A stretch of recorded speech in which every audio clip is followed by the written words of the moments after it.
দুইটি কারণে নারীরা বেশি বেশি জাহান্নামে যাবে। প্রিয় ভাই এবং প্রিয় বোনেরা, বিশেষ করে আমার প্রিয় মা এবং বোনেরা যারা আছেন, এই দুইটি কারণ আপনারা অবশ্যই মনে রাখবেন। এই দুইটি কারণে নারীরা বেশি বেশি জাহান্নামে যাবে। আল্লাহ রাসূল সাল্লাল্লাহু আলাইহি ওয়াসাল্লাম যখন মিরাজে গিয়েছিলেন, তিনি জান্নাত জাহান্নাম ভ্রমণ করেছেন।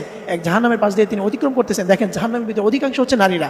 তখন তিনি জিবরাইল আলাইহিস সালামকে জিজ্ঞেস করলেন যে তারা কি আল্লাহ তাআলাকে অস্বীকার করেছে, যে তারা জাহান্নামে গিয়েছে, তারা কি শিরক করেছে? তখন জিবরাইল আলাইহিস সালাম বললেন যে না, তারা মুসলমান ছিল, তারা আল্লাহকে অস্বীকার করে নাই, তারা শিরক করে নাই, কিন্তু এরপরও তারা জাহান্নামে গিয়েছে শুধুমাত্র দুইটি কাজ করার কারণে। এক নাম্বার, বেশি বেশি অভিশাপ দেওয়ার কারণে। প্রিয় মা এবং প্রিয় বোনেরা যারা আছেন, বিশেষ করে নারীদের ভিতরে এই বিষয়টা বেশি বেশি দেখা যায় যে সামান্য কিছু হলে সে অভিশাপ দিয়ে ফেলে যে তুই মর, তুই মরবি, তুই রাস্তায় অ্যাক্সিডেন্ট হবি। এই ধরনের অনেক অভিশাপ নারীরা বেশি বেশি দিয়ে থাকে। এটা হয়তো তারা বুঝে দিক অথবা না বুঝে দিক, কিন্তু এটা তারা নিজেরাও জানে না যে এটার কারণে তারা নিজের কি পরিমাণ ক্ষতি ডেকে আনে। এবং এই অভিশাপ যারা দেয়, এভাবে আল্লাহ রাসূল সাল্লাল্লাহু আলাইহি ওয়াসাল্লাম বলেছেন, কেউ যদি কাউকে অভিশাপ দেয় আর সে যদি অভিশাপে প্রাপ্ত না হয়ে থাকে, তাহলে সে অভিশাপটা, যে অভিশাপ দেয় তার দিকেই উল্টা ফিরিয়ে যায়। এই জন্য নারীরা বেশি বেশি অভিশাপ দেয়, যার কারণে এক নম্বরে তারা বেশি বেশি জাহান্নামে যাবে।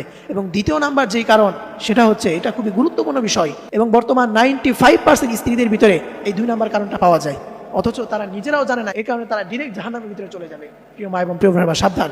সেটা হচ্ছে স্বামীর প্রতি অকৃতজ্ঞ হওয়া।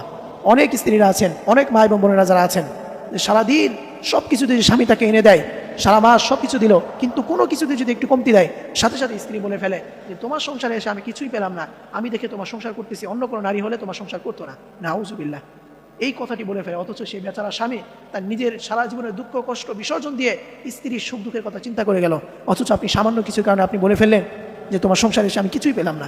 সরাসরি হাদিসের ভিতরে এটা আছে, এই কথাটা, আপনি ডিরেক্ট জাহান্নামের ভিতরে চলে যাবেন। এই জন্য প্রিয় মা এবং প্রিয় বোনেরা আমার, এই দুইটি কারণ আপনার মনে রাখবেন।